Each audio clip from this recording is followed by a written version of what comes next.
Luke Mankus is a realtor. He loves what he does. We asked Luke if he had any regrets about moving here in 2011, and he always says, yeah, one regret, and that is he didn't move here sooner.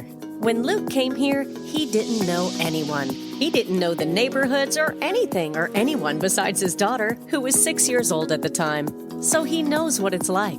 Now, he's an expert and has helped well over 100 single people, couples, families, and investors with their real estate needs in the Okanagan. If you're new to our beautiful city, Luke can help you get connected with great lawyers, dentists, carpenters, landscapers, swimming pool installers, you name it. And whether you're new to Kelowna or not, Luke knows real estate. He can help you find a great property, negotiate a good deal, and hold your hand all the way through the process until the day you get your shiny new set of keys. Luke is known as a no-pressure kind of guy. He's had clients where it took even a year or more to get them into a property. He just doesn't believe in rushing things. On the other hand, when you decide it's time to act, he's diligent, and he'll work day and night until the job is done.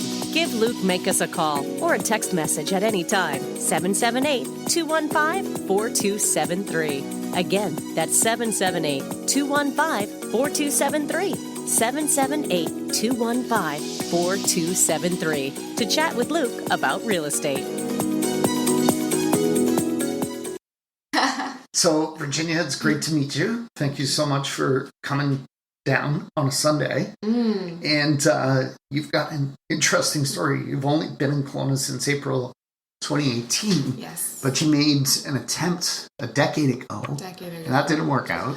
No, not at all. So tell us a little bit of the backstory. Well, backstory is right out of high school, I went to college for hair design. And you're from Vancouver. Yeah, I'm from Vancouver. Okay. So I went to VCC there, right. A great hair design program. And then I moved to Kelowna with my boyfriend of 5 years at the time, and I got a job at a salon, and I was working there, and it was just very cliquey. Right. Very cliquey. And I noticed back then there was a lot of that MMA, like Ed Hardy fighter right. people, and a lot of girls were into it too, and I really didn't vibe right. with that. And I'm very open. I take anyone with open arms, you know. Right. And so I kind of got sick of it, and I just bailed before winter hit. Do you think it's changed? It's changed so much. Yeah. And people are still talking about how it was really cliquey. Yeah. Everyone knows that. And there's some parts you just have to know the right people. Mm-hmm. So being a musician, I eventually, when I moved back to Vancouver, I had a friend who was my manager, Katie Dunroy. And we started getting in contact with bands in Kelowna. So they would come to Vancouver and play a show, open up for my band, who was Paper Trails at the time, blues rock. And then I would come to Kelowna and play Fernando's and Doc's. And we'd swap gigs coming back and forth. So that's how I got to know the people that are on my level. Right. Sort of. And I'm still really good friends with them. They're awesome. That's interesting. My story is not exactly the same, but 7.5 years ago, I had to move here to help take care of my daughter, who's now almost 14. So she was 7 at the time. Yeah. But she was living in Nelson with her mom, and they had to move here for economic reasons. So I decided to follow them. And everybody said, oh, it's impossible to make good friends, and it's really cliquish. So because I had to come here, I decided to start a meetup group called the Kelowna Social Club. And everybody that signed it, I thought there must be 100 people in this city that are just like me. Hard to make friends, it's hard to meet anybody. So I made this meetup group, and everybody who joined said, I'm from Edmonton. I don't know anybody. It's really hard to meet people. I'm from Calgary. I don't know anybody. It's really hard to meet people. So, I mean, there's got to be somebody in the city. And it worked out. And I find that, at least today, I don't know what it was like a decade ago, but it's much warmer. I've got so many amazing, great people. Yeah. You know, and I just kind of avoid the people you're talking about. Yeah, it's so easy to tell right away if you're going to jive with someone or not. Yeah. And so I just keep meeting cool people through the cool people I already know. So I'm stuck here just because I love everyone that I know. Right. Yeah. That's great. Yeah. That's awesome. So you're a musician. Yeah. Were you always a musician, like since you were a little kid or a teenager? Well, it's a pretty cool story. My parents were in a band together. My dad played lead guitar, and my mom learned how to play bass before she met him, like they got together, and then he's like, well, you sing? Oh, cool. Well, why don't, here's a bass guitar, learn that too. So they had my sister, and they had me, and my mom was pregnant with me on stage. Wow. Playing side saddle bass. So I was on stage before I was born. Right. Yeah. I like to say that my blood cells are music notes. Mm-hmm. And bass lines just get me kicking for sure, because I used to kick the crap out of her when she was playing. Wow. And she'd be like, guitar solo, and I'd have to go pee because, pregnant women. Yeah. Yeah, so... Was she, like, very advanced pregnant? Oh, yeah. Like, right up to... Basically, 9 months? yeah, basically. And they used to go take us on tour to like the island, and they'd get a random babysitter and put us up in a hotel and then go play their gig, and we'd have this babysitter, and then they'd come get us, and we'd have breakfast in the morning and drive home, take the ferry to Burnaby, which is where I grew up. I think it's a scientific fact that music does have an effect on fetus. I agree. So I'm curious, do you have the same musical taste as your parents? Or is it very different? That's a good question. Well, they were in a country band. Okay. And country's not for me. Okay. They sang Boot Scoot and Boogie. And right, stuff like that. I'm like, oh my God, it's so not cool. So, I don't know, it's kind of, country's growing on me. I really actually am starting to respect the lyrics. The ones that aren't super cheesy, like there's a tear in my beer, like that kind of stuff, no. But I do respect the lyrics. It's very heartfelt and warming, and a lot of love stories, which are very, very nice, that you don't really hear on the radio and pop music. And very true. So, my mom, she loves Pink Floyd. I think that's her favorite. And my dad's into like the Guess Who and Jimi Hendrix and Stevie Ray Vaughan, that kind of stuff, and Stevie Wonder. And I love Stevie Wonder, and I love anything soul and Aretha, like Billie Holiday, love that kind of stuff. So we can relate on that level. But nowadays there's a lot of like EDM stuff. So I'm enjoying, like, I love the heavy bass in it. Yeah. So EDM, electronic dance music. Electronic dance those music, who don't know. Yes, right. Exactly. Which, I don't know, there's a lot of collaborations. Like on the radio, what is there? Like Justin Bieber's gone together with Jack U and made some pretty cool stuff, but there's a whole underground of it that I'm starting to get into. It's really nice. Very cool. So I want to ask you all about that, because I was actually a radio DJ in 2005 in the Cape Islands. Cool. And what was cool about it was they didn't have any respect for copyright laws. I mean, it's not really a good thing, but for us, it was a good thing, because we could just, someone say, hey, I want to hear something, and we could say, okay, I'm going to download it off of LimeWire, which was torrents back then. Yeah. But what was cool at that time was there were DJs who would take top 40 songs, and they would mix it, and they would do crazy things with it. Yeah. Now there's like, the first artist I remember was David Guetta, who was doing collaborations with artists. But before that, I believe it was just DJs just messing with it, like just having fun with it and producing it. Yeah. So now you're saying there's a lot of collaborations, right? It's like pop artists with EDM, with like DJs, so to speak. So the DJ or the producer, they'll get together and make the beat, and then they'll send it to the artist, and then if they like it, they'll have him come in and record the vocals and have a whole new song that they both sort of collaborated. Is that the kind of music that you do? No, not at all. But that's what you like to listen to. I like to listen. Yeah, I don't know. Ever since summer, I went to Chasing Summers in Calgary, and it's a sweet EDM music festival. And I kind of fell in love with it then. But the music I do, actually, I do want to collaborate. My boyfriend, Andrew, is a DJ. And he makes beats, and he does that kind of stuff. Well, he DJs. He mixes stuff together, like you said. And I've been trying to collaborate with him. We're going to get started, and I'll be singing on top of whatever he's doing on his computer and decks there. Yeah. So, but my music, I have a variety of stuff. I kind of used to call it folk pop soul hop. Okay. Yeah, I made up my own genre. And what I do is I use an RC300 Boss loop pedal, and it's got 3 tracks on it. Okay. And normally I'll start a song with beatboxing, so I'll be like and then you can click the button again, and it loops it for you. Right. So it keeps repeating. Repeating it over, so then I can make a bass line. And then I'm hands-free again once I've laid it down, and then I can grab my guitar and I'll start singing, and then I'll put harmonies on top of my vocals and build songs as I go. Nice.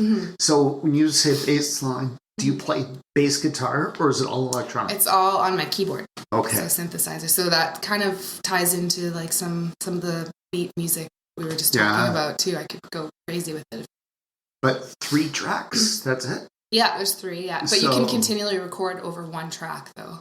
Oh, I see. Yeah. So you can keep adding layers. Yeah. So eventually when I'm kind of going into the outro of a song, I'll keep the harmonies and like a guitar part and the bass, but I'll take the drums out. So then you get this dynamic where it's kind of quieting down.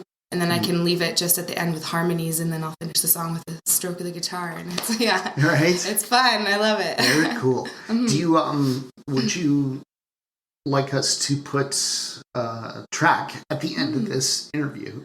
Oh, we could do that. Append one. So we had different artists in the past, and they sent us an MP3, and we just append it to the end. Sure. And that's the last thing people will hear. So that would be super cool. Why not? Do you publish these? Like, how does the business work? Well, I haven't recorded anything, so to speak, like in like 6 years. Okay.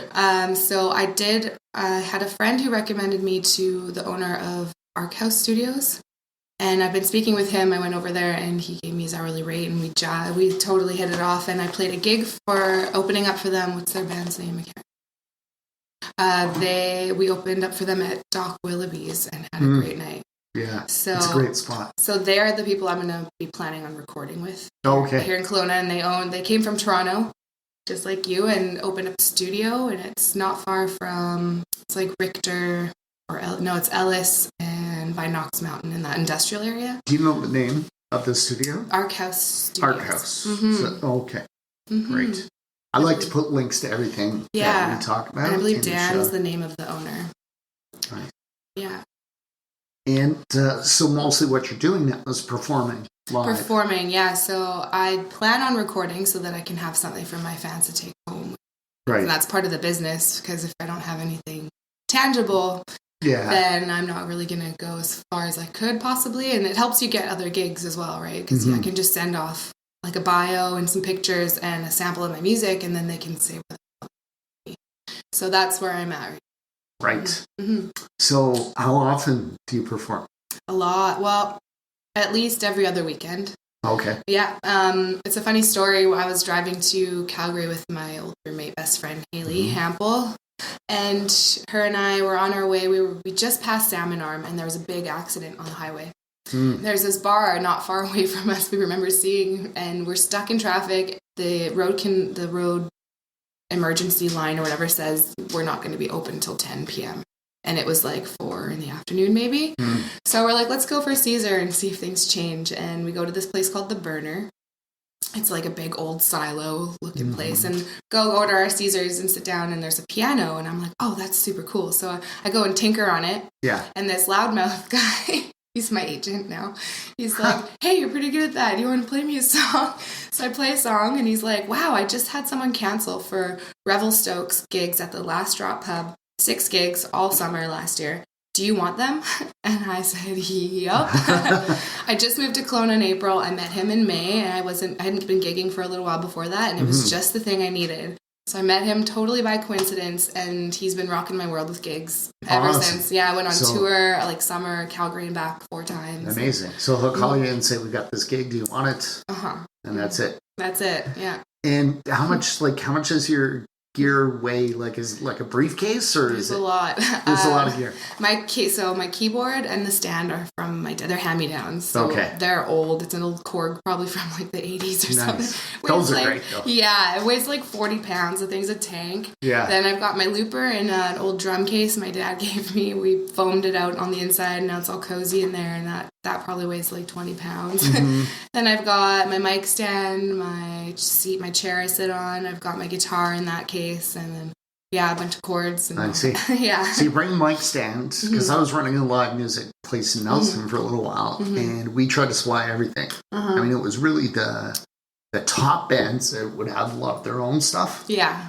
But they had their own guitar and stuff. Yeah. But we even had a drum kit. Wow, a house kit. Because it's like a lot of stuff to carry. Right? Yeah, it is. But you have your own chair. Because the stool is the perfect height for my keyboard, right? Yeah. But like my mic stand, I don't always need it, but it's the one my mom used to use and my dad used to use. Yeah, I used to use her microphone too. It had red lipstick all over it. Really? But eventually broke. So, yeah. So. It's amazing. It still works. I mean, I think they don't make things the way they used to because we had stuff breaking all the time. Mm-hmm. It's hard to believe. Oh, yeah. You're using something that your mom used. I know. Isn't that cool? And I don't know, it's made of like steel probably. It's just so solid. And most of the ones I use these days, they've got duct tape around them. Yeah. It's terrible. Yeah. We always had to have duct tape. Yeah.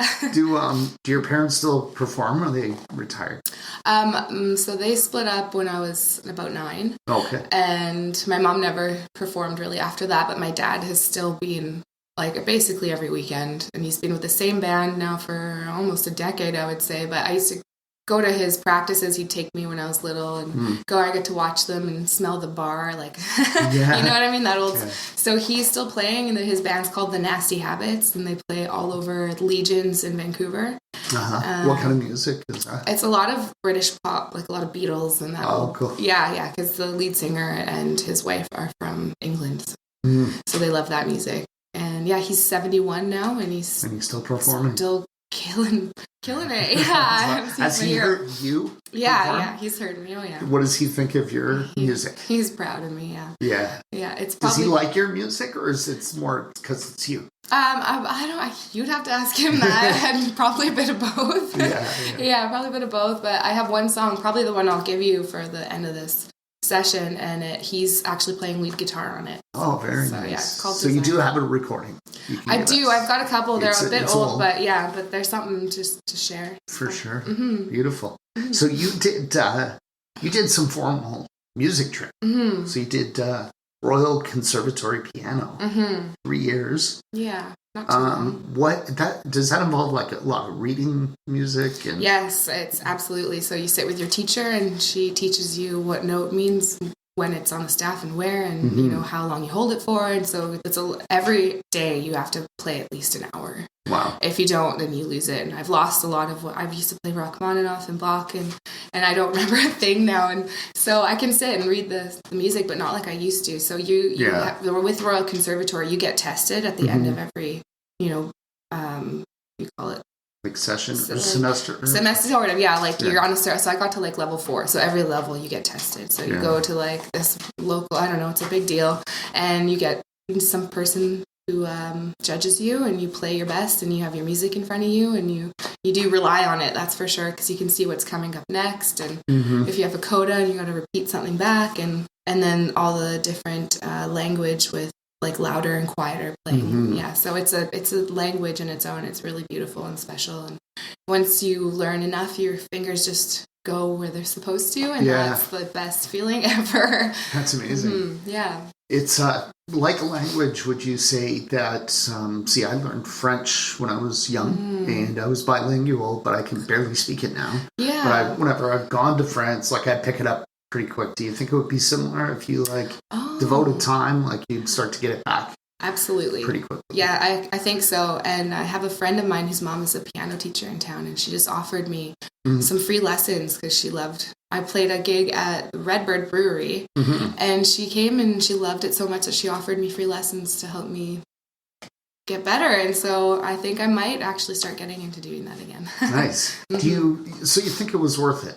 Devoting all that time and energy? Absolutely. Has it helped your craft today? 100%, just because I understand the theory, chord progressions, and how music works. Exactly. Yeah.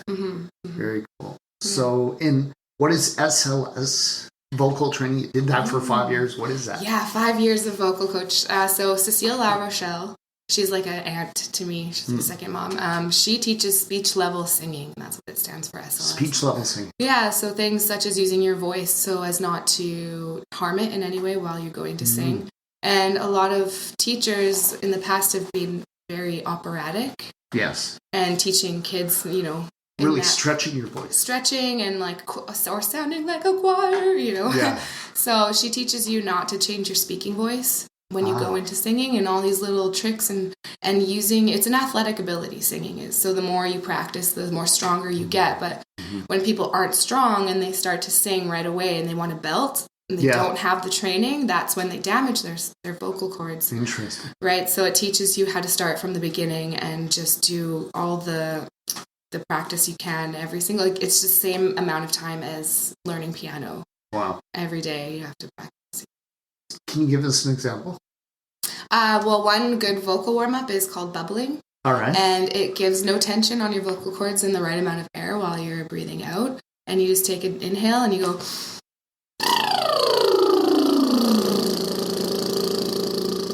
And then you do your whole scale on the piano of.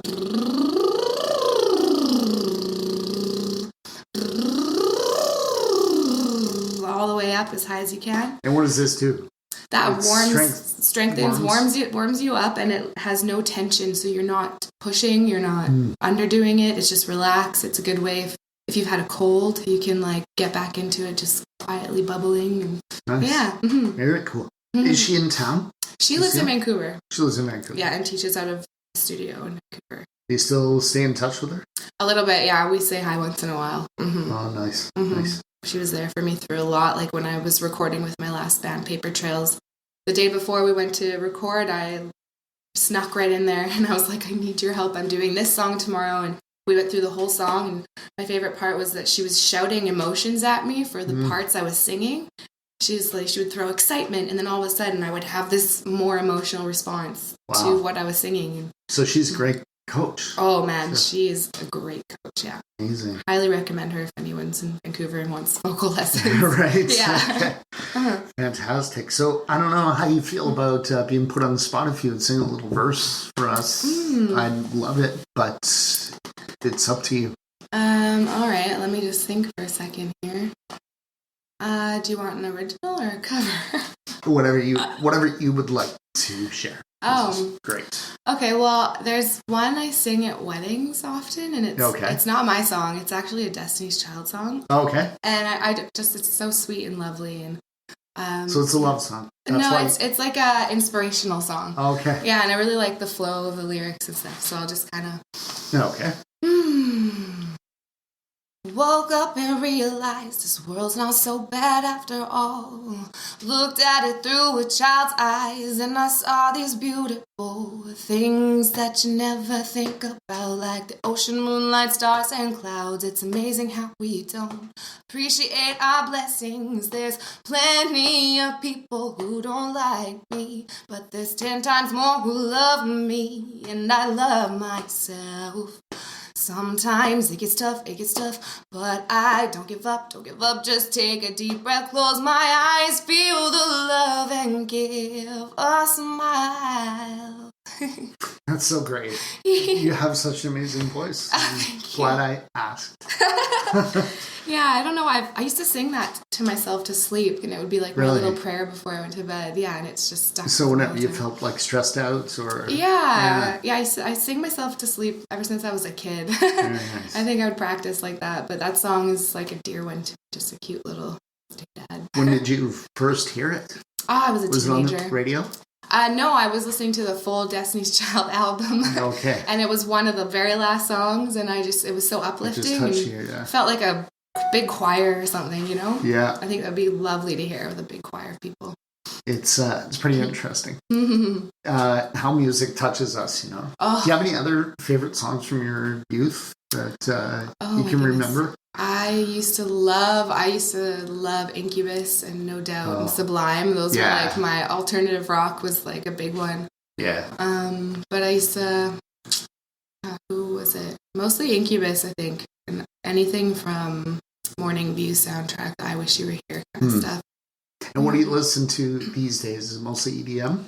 I'm all over the place. I'm listening to the stuff that I'm covering, and I do anywhere from Stevie Wonder to Black Keys to Bruno Mars even, and I like making songs more mine, so some people don't even know the songs are mine or not because they don't hear them on the radio. So it's a cover, but you've transformed it. Yeah.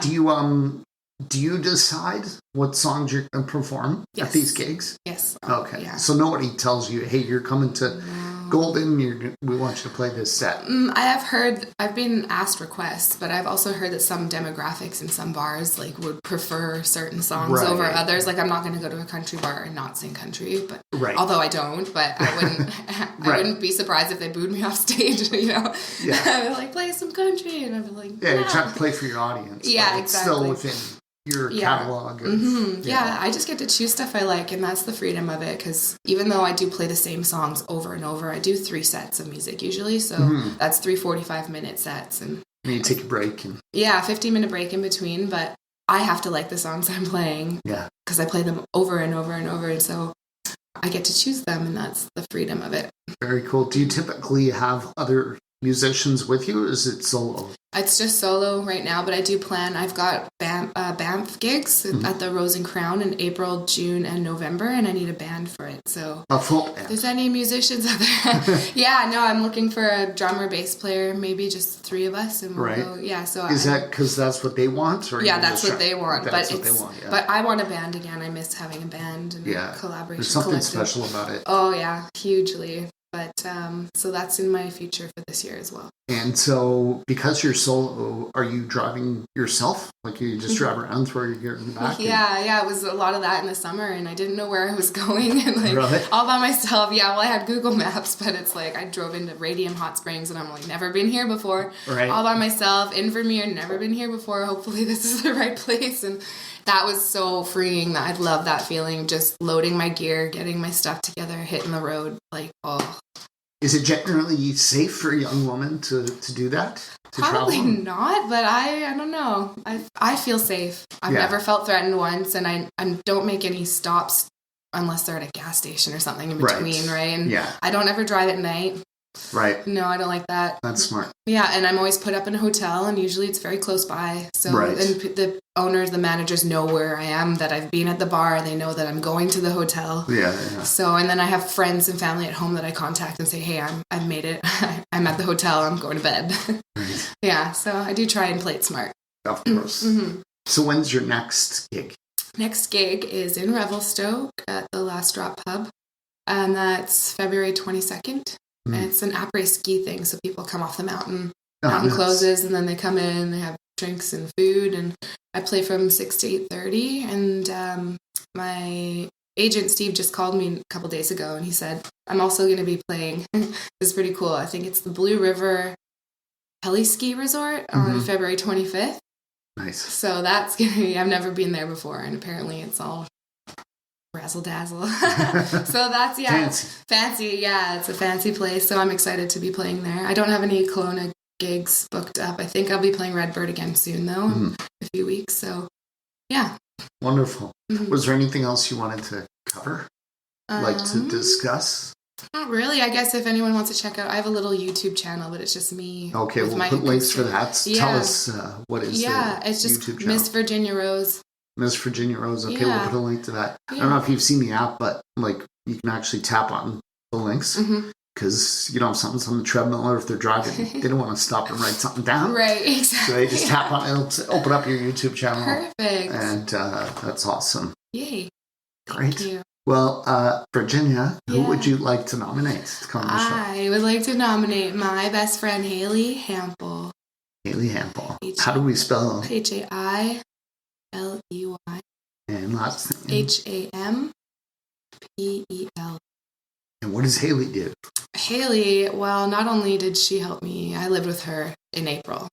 I live with my boyfriend now, but I had a back injury, so she took me in, took care of me, and she's a well-trained yoga instructor who is very spiritually and energy-minded, very mindful. She's got a daughter who's my goddaughter, too, and she inspired me every single day and helped take care of me and helped keep me strong in my mind and my heart. And so now she just got hired by Orange Theory Fitness, and she's helping them out. Wonderful. Yeah, okay. And spreading the love with fitness. And so, yeah, I think she's a single mom, so she's probably got a lot to help out there with the other single mom ladies. Definitely. Well, thanks so much, Virginia. Thank you. Really enjoyed the singing and hearing your story. Thank you, Luke.